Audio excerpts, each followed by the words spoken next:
ဖိုက်တာမန်မသိပဲចောင်းသားတစ်ကိုရန်သွားရှာမိတဲ့ဆရာရဲ့ဖြစ်ဆို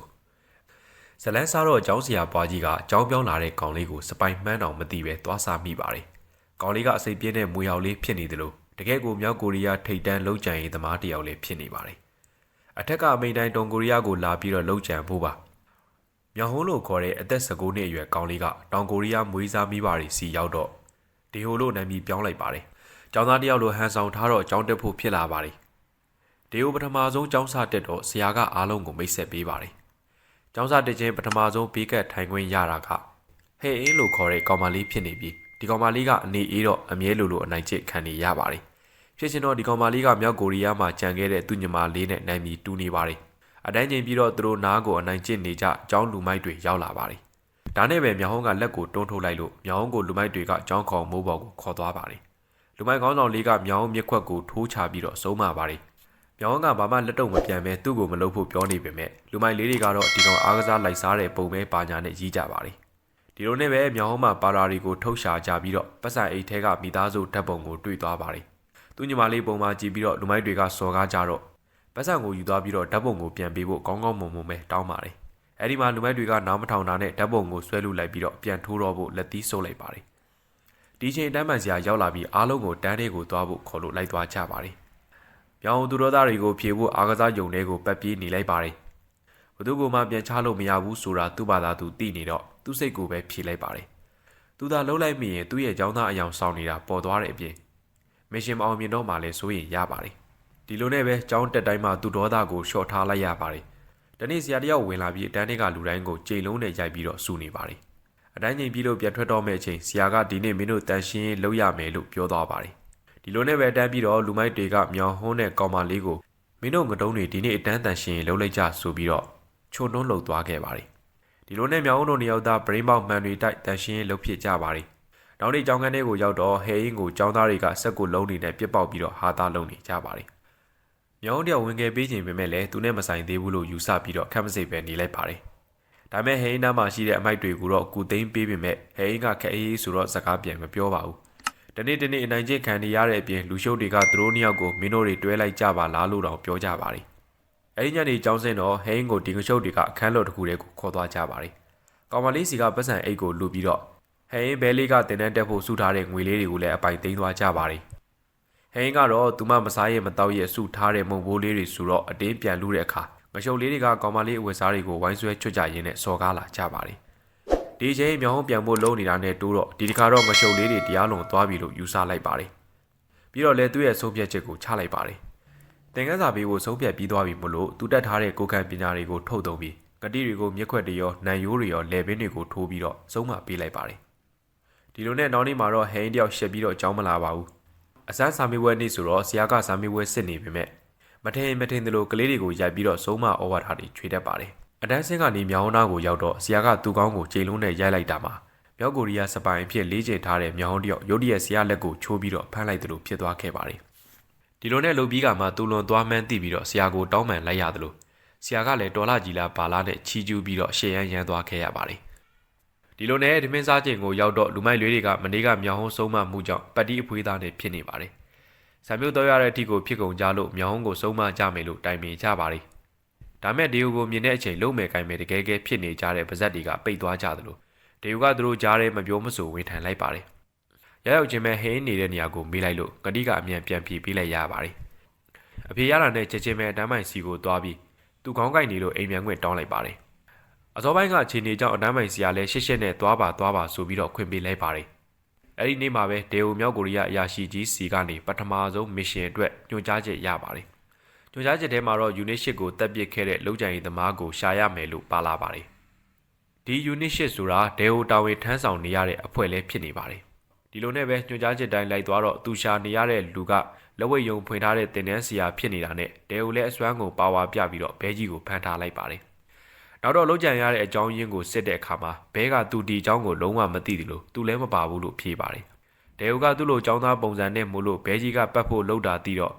ဒူကောင်းကိုတနက်နဲ့ပြစ်ပြလိုက်ပါတယ်။ဒီကဘဲကြီးလည်းဒေါသထွက်ပြီးတော့ဒေယိုကိုပြန်ချဖို့ကြိုးစားပါတယ်။အငိုင်းမိသွားလို့ဓာကန်ခွဲပေးလိုက်ရပေမဲ့ပညာအရာသားတဲ့ဒေယိုကိုမရှင်နိုင်တဲ့အပြင်ဒေယိုလည်းဒူးပြန်လီကျွေးပြီးတော့ဆုံးသက်ပေးလိုက်ပါတယ်။နောက်ထပ်ပြစ်မဲ့သားတန်သမားစီကိုတွားတွေ့ပါတယ်။ ဒီဘက်ကတော့အရင်လူနဲ့တခြားစီပါပဲတည်ကျင်တာတွေအားလုံးကိုပြောပြပေးလိုက်ပါတယ်တဲအိုကိုလည်းလေးကျင်သမားစီးလာမဲ့ကားနံပါတ်ကိုပေးလိုက်ပြီးတော့အယုံသွင်းလိုက်တယ်လို့ခဏနေတော့တဲအိုကိုပညာစမ်းကြည့်ပါတယ်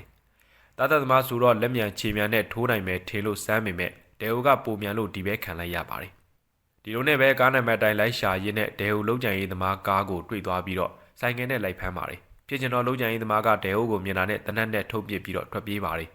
တဲအိုလည်းကားဘိန်းတွေကိုပစ်လိုက်လို့လမ်းမေးတုံးနေနဲ့တိုက်မိပြီးတော့ကားမောက်သွားပါတယ်ဒါနဲ့လူသက်သမားကိုတတ်မယ်ဆိုပြီးတော့ကားစီကိုတွားကြည့်ပေမဲ့အနားမှာကျောင်းကားနဲ့တူလူတွေဝိုင်းကြည့်နေလို့လူမြင်ကွင်းမှာတတ်မရတော့ပါဘူးကလေးတွေကလည်းဖုန်းနဲ့ဗီဒီယိုရိုက်နေလို့သူ့မျက်နှာချင်းအင်တာနက်ပေါ်ရောက်ရင်အကုန်လုံးပေါ်ကုန်မှာဆိုတော့တဲအိုလည်းရှောင်လာလိုက်ပါတယ်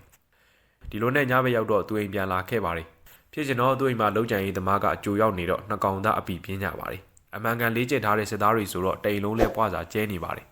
ဒါမဲ့လူငယ်ဖြစ်တဲ့တဲကိုတိုက်ခိုက်တာတွေကပိုထိနေလို့ဘဲကြီးကတော့နည်းနည်းစဉ်းစားနေပါတယ်ဒါနဲ့လက်နဲ့မရှင်းမဲနဲ့တနက်နဲ့ရှင်းမယ်ဆိုပြီးတော့တနက်ဆွဲထုတ်လိုက်ပေမဲ့တဲကိုချစ်ချင်းဖမ်းပြီးတော့ရိုက်ထုတ်လိုက်လို့တနက်လွတ်ကျသွားခဲ့ပါတယ်ဘဲကြီးကတနက်မရှိတော့ဓာတ်ထုတ်ပြီးတော့ထိုးနေလို့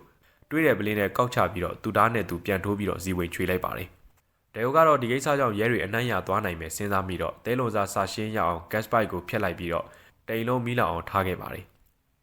တိတ်မကြဘူးမီးဖို့ကမီးထလောင်ပြီးတော့တိမ်လုံးပြာကျသွားပါတယ်တဲကိုလည်းသူ့ဆိုင်ကလေးထုတ်ပြီးတော့အခင်းဖြစ်တဲ့နေရာကနေချစ်ချင်းလက်သွားခဲ့ပါတယ်နောက်ထပ်လုံခြုံရေးအိမ်မှာပုံနေတဲ့အချိန်တဲအိုစီကိုဖုန်းဝင်လာပါတယ်တဲဝဲဆရာကြီးလို့ပြောရမယ့်စပိုင်ဖြစ်လေးကျင်ပေးခဲ့တဲ့မြောက်ကိုရီးယားဗိုလ်မှူးကြီးကိုယ်တိုင်ဆက်ပြီးတော့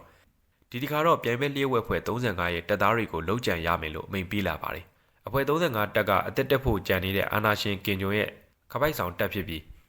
ဒဲရိုအဖွဲ့8ကတော့လက်ရှိဝန်ကြီးချုပ်ကင်ဂျာကြီးရဲ့တပ်ပါဒဲရိုကတော့သူ့ကိုအမိန့်ပေးထားတဲ့အတိုင်းတသွေးမတိန်ထမ်းဆောင်လိုက်ပါတယ်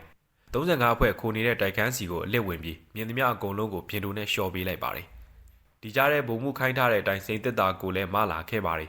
်တကယ်တော့35အဖွဲ့ကတရုတ်ကိုယ်စားလှယ်အဖွဲ့နဲ့အချိတ်ချက်လုပ်ဖို့ကြံစီထားသလိုကင်ဂျာကြီးကမကြခင်တည်တော့မှလို့တောင်ကိုရီးယားဘက်ကိုတရင်ပို့ချင်နေတာပါဒီတော့စိန်သက်တာကိုလက်ထိုးပြီးတော့တရုတ်ဆိုးရသူတို့ဘက်ပါလာအောင်ဗိုလ်ချုပ်ကြီးကင်ဂျွန်ကကြံရွယ်ထားတာပါဒါပြင်တောင်ကိုရီးယားနဲ့တရုတ်မှာတချို့လုံနေတဲ့သူတွေရဲ့နာမည်စင်းတွေကိုလည်းဖွင့်ချလိုက်မှာပါဒဲအိုတယောက်ကတော့သူ့ကိုထက်လူကြီးတွေခိုင်းထားတဲ့တာဝန်တွေအားလုံးပြီးဆုံးသွားပြီမို့လို့မြောက်ကိုရီးယားကိုပြန်ခွင့်ရသွားပါပြီသူညီမလေးနဲ့တူပြန်နေလို့ရတော့မှသိပေမဲ့နိုင်ငံရေးပြောင်းလဲတွေကြောင့်အထက်လူကြီးတွေကခြေကလိန်ထိုးမှကိုလည်းသိနေပါတယ်ဒီလိုနဲ့သူ့ကိုမြောက်ကိုရီးယားပြန်ပို့မဲ့လမ်းမှာဒဲအိုကိုလိုက်ပို့တဲ့အေဂျင့်ကတရှိုးဖြစ်နေပြီးဒဲအိုကိုဓာတ်နဲ့ထိုးပါတယ်ကံကောင်းလို့နန်းကြတဲ့ဓာတ်ဝင်သွားပေမဲ့မင်းသားဆိုတော့မခံမဲပြန်ချလို့မတိတာစီးကပ်သွားပါတယ်ဒဲအိုကတော့သူ့ဘာသာနေရက်ကိုပြန်လာမှာကိုမြောက်ကိုရီးယားလူကြီးတွေတေးစေချင်နေတာဆိုတော့အသစ်ရှင်ရဲ့ပြန်လို့လည်းမဖြစ်တော့သလိုနေစရာလည်းမရှိတော့ပါဘူးနေဖို့ဘုံမြောက်နေတော့အသေးအံစဉ်းစားရင်းနဲ့ဟိန်းအိမ်ကိုသွားပါတယ်ဟိန်းကအိမ်မှာမရှိတော့အပြင်ဘက်မှာဓာတ်တန်ရာနဲ့ငုတ်တုတ်ထိုင်ရင်းနဲ့တတိလက်သွားပါတယ်ဟိန်းအိမ်ပြန်ရောက်တော့ဒဲဟုတ်ကိုမြင်ပြီးတော့အိမ်ထဲကိုခေါ်သိပ်ထားလိုက်ပါတယ်ဒီချိန်သတင်းတွေမှာဒဲဟုတ်ပုံနဲ့မြောက်ကိုရီးယားတရှိုးတွေဆိုပြီးတော့သတင်းတက်နေတာကိုဟိန်းကမြင်လိုက်ပါတယ်ဒဲဟုတ်ကတရှိုးဆိုတာတိသွားလို့ကြောက်သွားပေမဲ့ကြွေနေတဲ့သူဆိုတော့ခေါ်ထားလိုက်ပါတယ်မိုးလင်းတော့ဒဲဟုတ်သူ့စီယာဗိုလ်ကြီးစီကိုဖုန်းဆက်ကြည့်တော့ဗိုလ်ကြီးကသူလဲကိုရီးယားရောက်နေပြီးမင်းညီမလည်းပါလာတယ်လာတွေ့ပါလို့ခေါ်ပါတယ်ဒဲဟုတ်စီမှာစိန်သက်တာရှိနေတာသိတော့ညီမနဲ့အလဲထက်လုပ်ဖို့ချိန်လိုက်တာပါဒါတက်တက်ထောင်ချောင်းစင်ထားတာမှန်သိပေမဲ့လဲလောကမှာမိသားစုဆိုလို့နှစ်ယောက်တည်းကြံတော့တဲ့ညီမလေးဆိုတော့ဒီတိုင်းတေချင်းသေးပါစေစွန့်ပစ်ထားလို့ကမရပြန်ပါဘူးဒါနဲ့ပဲဟိန်းကိုကြိုးကြောင်းစာရေးထားခဲ့ရင်းနဲ့ချိန်ထားတဲ့နေရာကိုဒိုးသွားပါတယ်ဟိန်းကိုမြောက်ကိုရီးယားတချို့တွေတောင်ကိုရီးယားကိုရောက်နေတဲ့အကြောင်းနဲ့နေရာကိုရဲတံခန်းလိုက်ပါတယ်ဒီလိုနဲ့ဒဲဟိုဘိုကြီးနဲ့တွေ့ကြည့်တော့ညီမလေးနဲ့စိတ်သက်သာကိုလဲတော့မဲ့အချိန်ကျထင်ထားတဲ့အတိုင်းဒဲဟိုနောက်ကနေအေဂျင့်တွေပေါ်လာပြီးတော့ပြစ်တက်ဖို့လုပ်ကြပါတယ်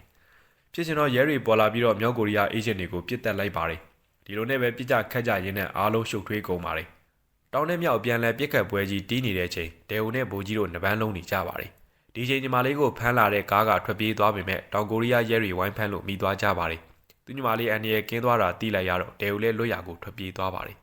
သူတယောက်တည်းရှေ့ကိုဗာဆက်လို့ရမလဲဆိုတာကိုကောင်းပြီးတောက်အောင်စဉ်းစားနေတယ်လို့ဘိုကြီးကတော့စိန်တက်တာလောပစောကြောင့်လက်မလျှော့သေးပဲနဲ့ဒဲဟိုစော်လေးဟဲအင်းကိုပြန်ပြီးဆွဲသွားပါတယ်ဒီလိုနဲ့ပဲဒဲဟိုလည်းအကြက်တွေသွားပြီးတော့တောင်ကိုရီးယားစုံတော်ကြီးစီကိုဖုန်းဆက်အကူအညီတောင်းရပါတယ်သူလိန်နာမဟုတ်မှန်းသိရအောင်လဲရဲကိုဖုန်းဆက်ချီယာခံလို့ရအောင်လုပ်ပေးလိုက်ပြီးဘိုကြီးတို့ပုံနေတဲ့နေရာစီကိုတန်းသွားလိုက်ပါတယ်သူ့မှာပါလာတဲ့စိန်တွေကိုထုတ်ပြလိုက်ပြီးတော့အေဂျင့်တွေဘက်ကိုလွတ်ပစ်လိုက်ပါတယ်အာယုံများသွားတဲ့အချိန်ကျမှသူ့ရဲ့စကွေးတွေကိုထုတ်ပြပြီးတော့တယောက်ချင်းစီကိုဖြုတ်ပါတော့တယ်တော်တော်များများဇီဝင်ကြွေအောင်ဖြုတ်နိုင်ခဲ့ပေမဲ့လည်းသူတကောင်နဲ့ဆိုတော့ဒဲကိုလည်းတန်ရာရပါတယ်ဒါမဲ့လည်းတန်ရာကိုအသာမေ့ပြီးတော့ဟိန်းကိုသွားခဲ့ပေးလိုက်ပါတယ် ဒါမဲ့လည်းပြေးမလွတ်တဲ့အခန်းထဲပိတ်မိသွားတော့စိန်ပြေးပါတဲ့အိတ်ကိုအပြင်ကိုပစ်ထုတ်လိုက်ပါတယ်ဖြစ်ချင်တော့ဒီအိတ်ထဲမှာဘုံပါလို့ကတ်စပူးတွေနားကျသွားပြီးတော့ပောက်ကွဲသွားပါတယ်ဒေဟိုတို့ကတော့လွတ်သွားပြီးပြေးဖို့အလုံးမှာဒေဟိုကိုမတည်သေးတဲ့အေဂျင့်တစ်ကောင်ကခြေထောက်ကိုဖမ်းဆွဲထားပါတယ်ဒေဟိုသူ့ကိုလှည့်ပြီးတော့အေဂျင့်ကိုကာလိုက်လို့လွတ်သွားခဲ့ပါတယ်ဒီချိန်စုံတော်ကြီးပါရောက်လာလို့ဗိုလ်ကြီးနဲ့သူတို့နှစ်ယောက်တနက်ချင်းချိန်မိကြပါတယ်ဒေဟိုကတော့သူ့အတွက်ဇက်သိန်းကဒီမှာတည်ရင်တည်မတည်ရင်ထောင်ကြမှာဆိုတော့ဗိုလ်ကြီးကိုဖြုံးဆူပစ်လိုက်လို့ဗိုလ်ကြီးလဲသွားခဲ့ပါတယ်ဗိုလ်ကြီးကလည်းပြန်ပစ်လိုက်လို့ဒေဟိုတယောက်ဒဏ်ရာရသွားခဲ့ပါတယ်နောက်ဆုံးတော့ဒေဟိုကိုစုံတော်ကြီးတွဲရတာထွက်လာခဲ့ပေမဲ့ဒဏ်ရာကပြင်းလို့ဆေးရုံကိုအမြန်ပို့လိုက်ကြပါတယ်ဇူရာကဒဏ်ရာပြင်းပြီးတော့ကားပေါ်မှာပဲတည်သွားပါတယ်ဒီလိုနဲ့နည်းနည်းကြာတော့ဒေဟိုညီမလေးကိုဟဲအင်းကမွေးစားလိုက်ပါတယ်ဒီเจ้าကိုသာကောင်းကင်ဘုံမှာရောက်နေတဲ့ဒေဟိုတယောက်သူချစ်ရတဲ့ညီမလေးကိုယုံကြည်ရတဲ့သူလက်ထဲထားခဲ့လိုက်တဲ့ဇူရာကိုတည်သွားရင်ကျေနပ်နေမယ်ဇူရာကိုယုံကြည်ရင်းနဲ့ဇလန်းလေးလည်းပြီးဆုံးသွားခဲ့ပါတယ်အဆုံးဒီလားဆင်ပေးခဲ့ကြတဲ့အတွက်ကျေးဇူးထူးပဲတင်ရှိပါတယ်ခင်ဗျ